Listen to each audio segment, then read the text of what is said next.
todavía recuerdo un gol que metí y me produjo una especie de catarsis emocional, y era en una especie como de tercera división que se hizo, o sea, lo peor de lo peor. Bien. Por entonces yo era más bien bajito y era, pues, delgadito. Y en el colegio decidieron dar un cambio muy importante, de tal manera que ya los deportes no solo iban a ser la práctica habitual en los recreos, sino que iban a contratar una serie de entrenadores de verdad. Entrenadores para enseñar a los chicos, en un colegio solo de chicos, para enseñar, bueno, a mejorar su deporte. Y me acuerdo que nos citaron a nuestro curso en el patio, iban a venir los entrenadores. Y el primero que vino fue el entrenador de fútbol, y de hecho se presentó así: soy el entrenador de fútbol. Y como si lo viera ayer, o sea, los futboleros se lo llevaron en volandas, no tuvo ni que elegir. Llegó el entrenador de baloncesto y hizo una elección fácil. ¿A quién pensáis que escogió? A los altos. Luego llegó el de balonmano y la sensación que me dio es que escogía a los fuertes. Y quedamos un grupo de personas ahí. ¿Os acordáis de esto? Bueno, vosotros, yo tengo ya mucha juventud acumulada, pero recuerdo en mi época, cuando hacíamos así el ejercicio de pies, decía que no sea el último al que elijan. O sea, vean, quedamos un grupo ahí, y de repente aparece una persona, empieza a mirarnos. ¿Sabéis lo que sois? Toma pregunta metafísica. ¿Sabes lo que eres? Pues no. Y el hombre va, nos mira y nos dice: pues yo os lo diré. Sois basura. Y como a basura os trataré.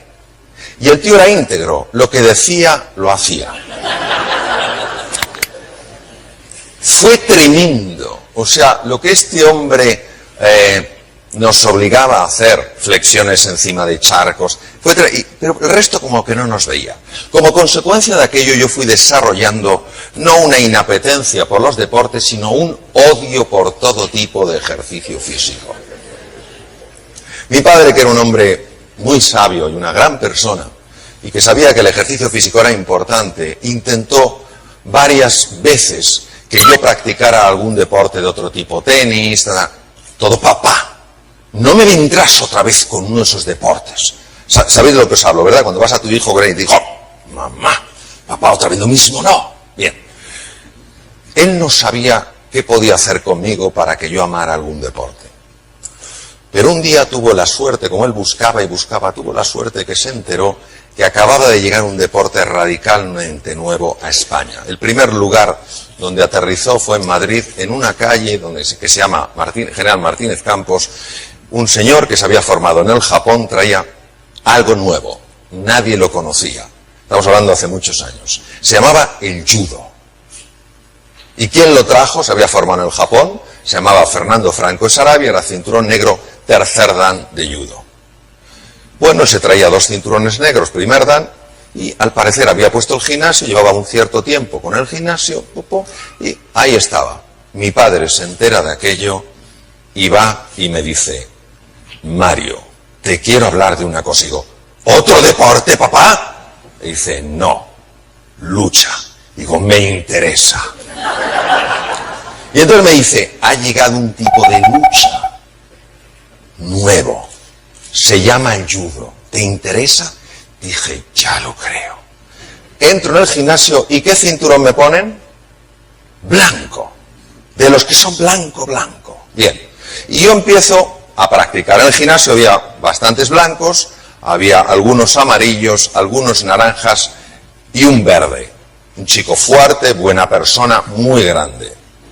Y a mí solo me enseñan una técnica que se llama ogoshi, llave de cintura. ¿Por qué? Porque era la más fácil. Y todo el día ogoshi para aquí, ogoshi para allá. Digo: ¿me pueden cambiar la llave? No, ogoshi. Bien. Fernando Franco de Sarabia se da cuenta de que el judo no tiene suficiente popularidad, es lógico, es demasiado reciente, y tiene que meter un poquito de ruido. Y para eso decide organizar una exhibición.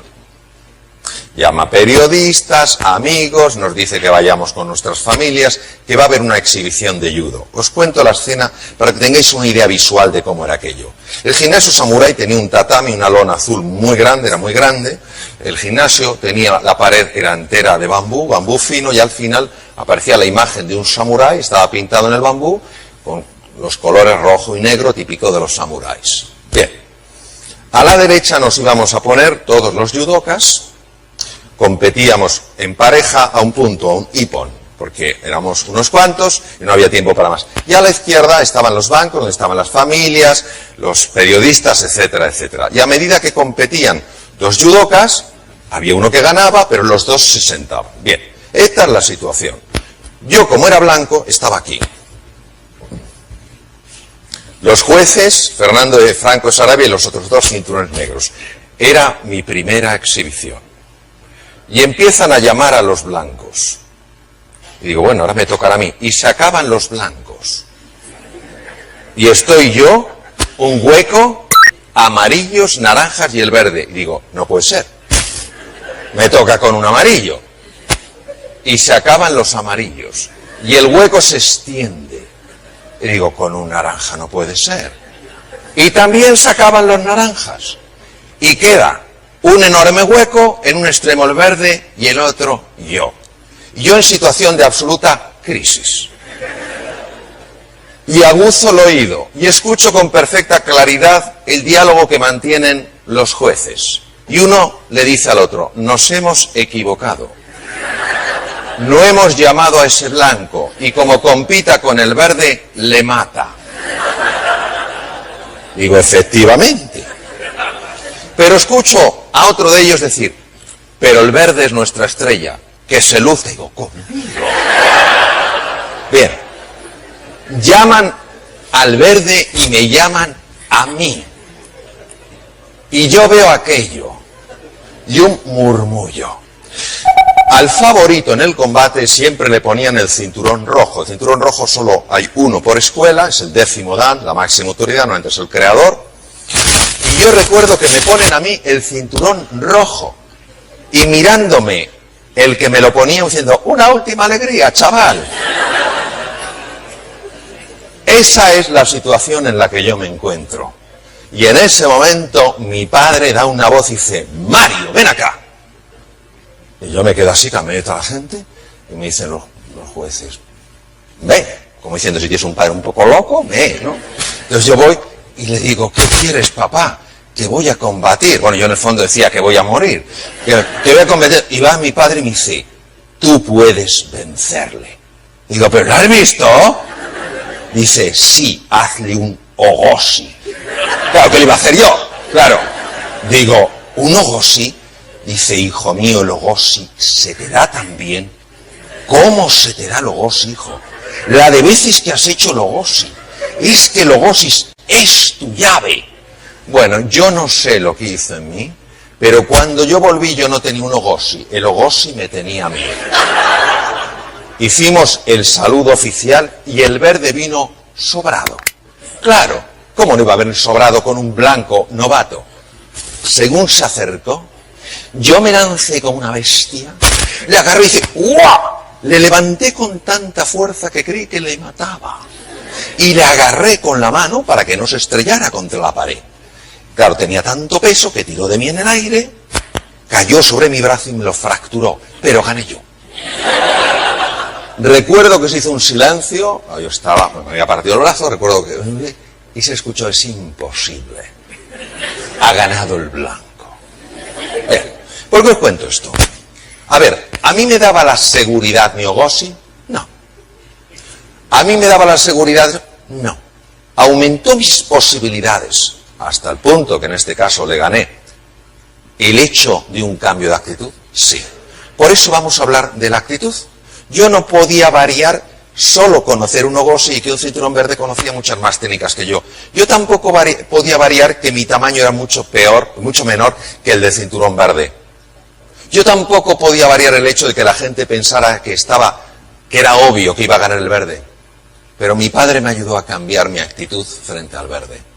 En lugar de sentirme un ser insignificante, hice que ese talento que tenía, que era cierto porque yo no paraba de entrenar Lugosi, lo pusiera realmente en valor. Y alguien que iba sobrado se encontró con una bestia, que era yo. Bien, entonces, yo sería un iluso si pensara que lo que yo os voy a contar, lo que voy a compartir con vosotros, por sí solo tuviera el poder de generar una transformación y os ayudara a creer mucho más en ese potencial que tenéis y que es real. Pero nosotros sabemos que los sistemas en los cuales las explicaciones están presentes tienen un valor, pero limitado. El verdadero valor está cuando se produce la reflexión interior. Cuando algo en vuestro interior empieza a resonar con esto y decir, y empieza a decir, sí es verdad, si yo he sido capaz de resolver un montón de dificultades en mi vida, se me había olvidado. Y el inconsciente se pone en marcha y te recuerda quién eres de verdad. Y te recuerda tu talla de verdad. Y te ayuda a darte cuenta, de que eres perfectamente capaz de hacer frente a cualquier desafío que la vida te ponga delante. Pero esto es como el sistema educativo. ¿Quiénes tenéis niños en el sistema escolar, en edad escolar? Levantar la mano. Yo siempre la levantaré, nadie estará solo. Bien.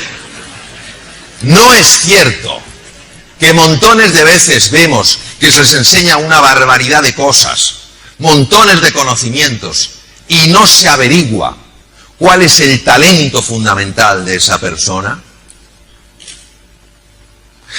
Muchas veces el talento que se sale de lo ordinario es profundamente desconocido. Yo compartí un par de conferencias con Sir Ken Robinson, que tuvo la increíble fortuna de entrevistar a John Lennon y Paul McCartney. Fueron compañeros de colegio en Liverpool. Y les preguntó, ¿desde cuándo os gusta la música? Dice, desde que éramos muy pequeñitos. ¿Tuvisteis clase de música en el colegio? Sí. ¿Qué pensaron de vosotros? Que no teníamos ningún talento. Entonces, hay veces que se nos olvida que el talento realmente importante en ciertos momentos de la vida puede estar más oculto de lo que parece. Esos descubrimientos que hoy todos podemos hacer es fruto de una facultad que solo el ser humano tiene, que se llama la inteligencia. ¿Sabéis de dónde viene la palabra inteligencia? La palabra inteligencia viene del latín, es intus legere, que quiere decir mirar adentro. Luego hoy todos aquí tenemos una propuesta, que es la de mirar hacia adentro y descubrir que todos tenemos en nuestro interior capacidades, fortalezas y recursos, no solo para salir de esta situación, sino para salir fortalecidos. Mira, nosotros podemos acertar varias cosas, podemos aceptarlas. Aquí tenemos que aceptar la complejidad. Aquí este no es un mundo sencillo. Tenemos que aceptarlo. También tenemos que aceptar la incertidumbre. Todos lo sabemos, cada día es una sorpresa. Pero aceptar nosotros la desorientación, no tener ni idea hacia dónde vamos, eso no tenemos por qué aceptarlo. Y somos cada uno de nosotros los que tenemos que decidir cuáles son esos valores que tienen de verdad sentido en nuestra vida. Y no esperar a que otros los pongan por nosotros. Decía el gran emperador estoico romano, Marco Aurelio, decía, la sabiduría es el arte de aceptar aquello que no puede ser cambiado. Vale. De cambiar aquello que sí puede ser cambiado. Y sobre todo de conocer la diferencia. Nosotros no podemos cambiar la complejidad del mundo, ese sí. Es un mundo muy complejo. No es el fin del mundo, pero sí es el fin de un tipo de mundo. También tenemos que aceptar la incertidumbre, no podemos cambiarla. Hay un gran componente de incertidumbre. Pero lo que sí que podemos cambiar es la desorientación. ¿Qué es eso de ir desorientados? Os voy a poner una película, es un documental curioso. Vosotros fijaros el nivel de incertidumbre que tiene esta gente y el nivel de complejidad. Pescan donde ningún animal se atreve a pescar. Sin embargo, están tranquilos, están serenos, incluso parece que disfrutan del proceso. Y la explicación que dan es, no tenemos miedo, porque nuestros padres, nuestros ancestros, nos mostraron cómo había que hacerlo. Ellos tenían una orientación. Ellos sabían cómo lidiar en este mundo tan complejo ahí en las cataratas Victoria. Nosotros necesitamos encontrar referencias claras para orientarnos. Y tenemos que encontrarlas nosotros, no esperando que alguien nos las dé. Entonces podremos aceptar la complejidad, podremos aceptar la incertidumbre, pero no estaremos desorientados. Tenemos que ser capaces de abrir una ventana en el muro. Antes lo comentabas, Belén. Cuando hay tantos es que tal, es que tal, es que tal, es que cual, que no mueven a nada, tenemos que encontrar hay que. Y esto implica varios cambios en la mentalidad. El primero es darse cuenta de que hay algo que tiene que ser hecho. Y no esperar a que otros lo hagan. Esto es básico. Voy a hablar en un sentido muy de planeta Tierra. Si esperamos el Salvador ya ha llegado y somos cada uno de nosotros. Que luego llega alguien del entorno socioeconómico, político que ayuda, fantástico. Pero nuestra vida es demasiado preciosa como para ponerla plenamente en dependencia de lo que decidan unas u otras personas. Una vez que tú ves algo, sentir las ganas, el hambre, la motivación de hacerlo. Y en cuarto lugar, saber, sentir la confianza. La confianza de que puedes hacerlo. ¿Cómo es el proceso? Mirad, el proceso es el proceso del liderazgo. Líder no es el que lucha para ser el primero. Líder es el primero en luchar. Todos los que estáis aquí, todas las que estáis aquí, podéis estar frente a obstáculos enormes, como este crío delante de un tronco imposible de mover. Y entonces, ante la envergadura de la tarea, decir, no puedo hacer nada. Y es cierto, eso es ser razonable, pero eso nos impide alcanzar lo que es posible. El niño sabe que tiene que hacer algo, no lo puede mover, pero sí puede empujar, poner su esfuerzo. ¿Y qué pasa? Que como estamos tan cansados de oír palabras y palabras y personas que hablan y hablan y no hacen nada, cuando ves a alguien que está de verdad comprometido, eso tiene una fuerza inspiradora enorme. Y no podemos esperar a que sean otros los que empiecen. Tenemos que ser nosotros. Y cada uno de nosotros inspirará a otras personas a creer en su potencial. Y cuando todos estamos juntos, no hay tronco que se resista. Pero para eso hace falta dejar caer los esques y pasar al hay que. Y hay muchísima contaminación ambiental. Tenéis que ser muy cautos con aquello a lo que prestéis atención. Lo que os voy a decir no es una broma. Yo lo vi una de las veces que estaba en Boston. Fue un informe que hicieron los psiquiatras de la Universidad de Harvard, alertando a la población de los Estados Unidos para que no vieran el telediario de las 11 de la noche. Y uno se pregunta, ¿pero por qué? Porque estaban muy preocupados estos psiquiatras viendo cómo el insomnio estaba subiendo. Y claro, uno dice, bueno, insomnio, ¿qué más da? Al fin y al cabo, ¿os acordáis hace años que había un anuncio, una bebida que decía, la noche es larga, ya dormirás bastante cuando te mueras? Cosa espectacular. Bien. Y diréis, bueno, es importante dormir. Solo en los Estados Unidos al año hay 100.000 accidentes de circulación de coches porque la gente duerme poco. ¿Qué os quiero decir? Por supuesto que las noticias, cuando son duras, hay que comprenderlas, hay que conocerlas, pero lo que no hay que absorber es la negatividad que a veces da con las noticias, la sensación de desesperanza, de incapacidad de hacerle frente. Recuerdo que una vez conté con un pequeño grupo de directivos de una empresa de tecnología el tema del judo con mi padre. Y había otra persona que me dijo, Mario, es alucinante, me pasó algo muy similar a ti. Me tocó combatir con una persona con un cinturón mucho más alto que el mío.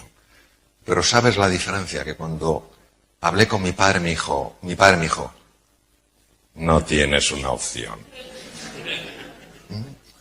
Entonces es eso. Claro que tienes opciones. Nadie está diciendo que sea difícil. Pero cuando te dicen tú no tienes opción, eso es tremendamente lesivo. Que te digan, no, es un cinturón X, un cinturón verde, un cinturón azul, es un tío grande, sabe mucho. Pero que digan que no tienes opción. Eso es lo único que lo puedes determinar eres tú. Nadie te conoce lo suficientemente bien para determinar de lo que eres y no eres capaz de lograr. Aceptemos los diagnósticos, por tanto. De acuerdo, aceptemos los pronósticos, pero aceptar los veredictos, eso no. Eso no tenemos que hacerlo. Porque, ¿sabéis?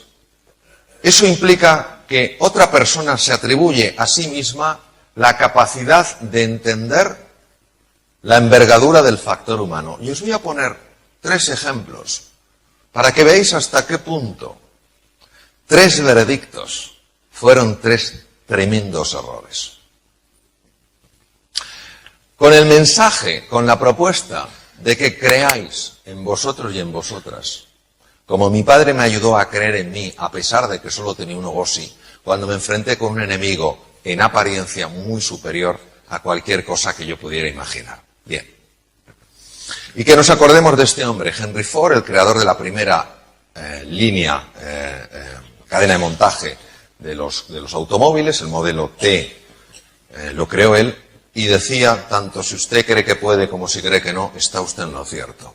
Y que también nos acordemos del filósofo José Ortega y Gasset, que decía, las ideas las tenemos, en las creencias estamos, en las creencias vivimos. Entonces, ¿qué estás dispuesta a creer sobre ti mismo y sobre tu capacidad de hacer frente al desafío? Mirad, os voy a contar una historia que es absolutamente sorprendente. Aquí tenéis una niña con su muñequita y junto a una señora. Esta niña nació en 1889 en una localidad en Alabama llamada Tuscumbia. La niña nació sin ningún defecto físico, pero a los 16 meses de edad algo le ocurrió. Ese algo no se sabe muy bien lo que fue, pero degeneró en una meningoencefalitis muy severa. El resultado es que esta niña, que no había nacido con ningún defecto físico, a los 16 meses de edad se quedó ciega, muda y sorda. Imaginaros, aunque es inimaginable, lo que tiene que ser que un ser humano que durante 16 meses ha visto, ha oído y ha hablado, se ha arrastrado a la profunda noche oscura y se quede allí. La niña desarrolló un carácter tremendamente agresivo. Los padres, el padre era capitán de la Marina Mercante, intentaron que la niña aprendiera el lenguaje de los sordomudos a través del tacto. Pero la niña escondía agujas de ganchillo y cuando llegaban los lingüistas se las clavaba. Con lo cual pronto nadie quiso ir a Tuscumbia a enseñar a esta niña que se llamaba Elena. Los padres tiraron la toalla. No tiene ningún futuro. El diagnóstico era muy duro, el pronóstico obviamente no era nada bueno, pero hicieron un veredicto. Helen no tiene futuro.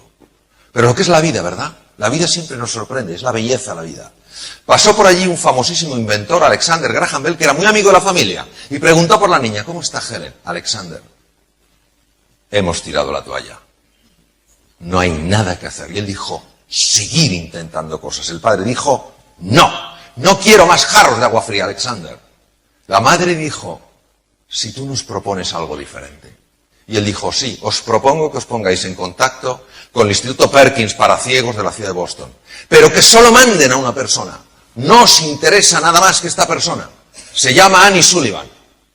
Y el padre le dijo, ¿pero qué pasa, Alexander? ¿Esta es una lingüista muy famosa? Dijo, en absoluto. Entonces, ¿qué tiene esta mujer? Y Graham Bell dijo, es la única persona que conozco que es capaz de despertar el alma dormida. Annie Sullivan fue a Tuscumbia con gran dificultad por parte de los padres, con enorme rechazo por parte de esta niña. El resultado fue el siguiente. El tiempo pasó y esta niña, ciega, muda y sorda, que está aprendiendo ajedrez con su institutriz, Annie Sullivan, fue la primera mujer de la historia que se graduó con honores por Radcliffe. Radcliffe, que es un college que está en Cambridge, pertenece a la Universidad de Harvard. Primera mujer de la historia, que no tenía futuro. Pues un periodista la entrevistó y utilizando el lenguaje de los sordomudos aplicado al tacto, le dijo, señorita Keller, dígame usted una cosa, ¿hay algo peor en esta vida que ser ciego? Y ella dijo, sí señor, es peor poder ver y no tener una visión. Porque ¿cómo ve usted el futuro determina cómo vive el presente.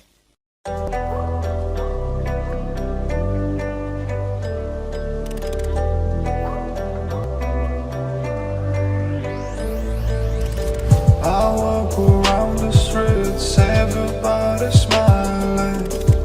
Sun shining bright, so better to be hiding. But you surrounded, don't forget about it. Long days, loud nights, it's summer. I walk around the streets, everybody smiling. Sun shining bright, so better to be hiding. But you surrounded, don't forget about it. Long days, loud nights, it's summer.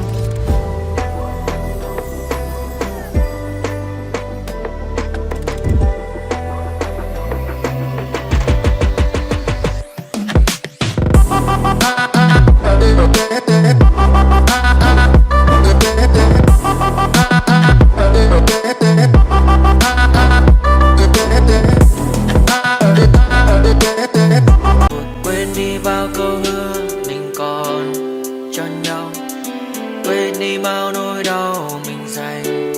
Ngày xưa em đã vội quên đi những lời hứa ngày nào, vì dòng nước mắt em đã vội rơi, anh không thể mãi anh như đến vào điên rồi, anh như say đôi mắt môi, anh như chỉ còn muốn em bên cạnh như gần phố xa rồi, anh chỉ muốn em cạnh đấy thôi, không muốn em ở bên đời, chỉ muốn em anh bên người.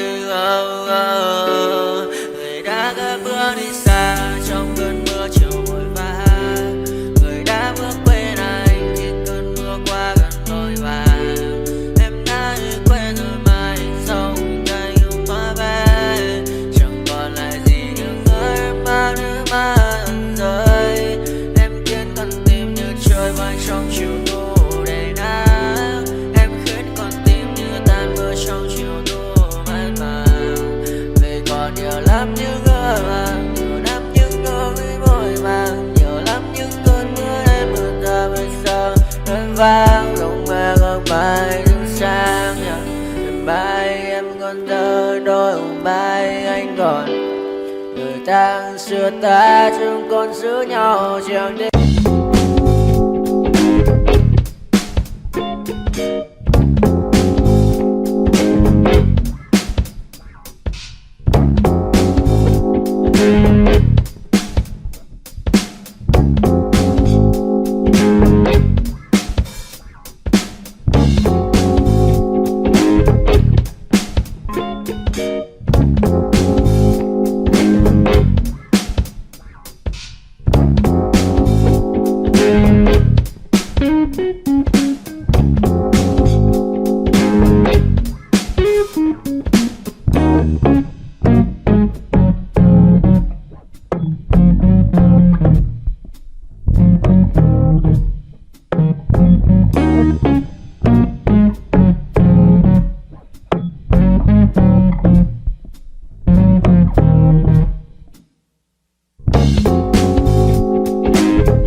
say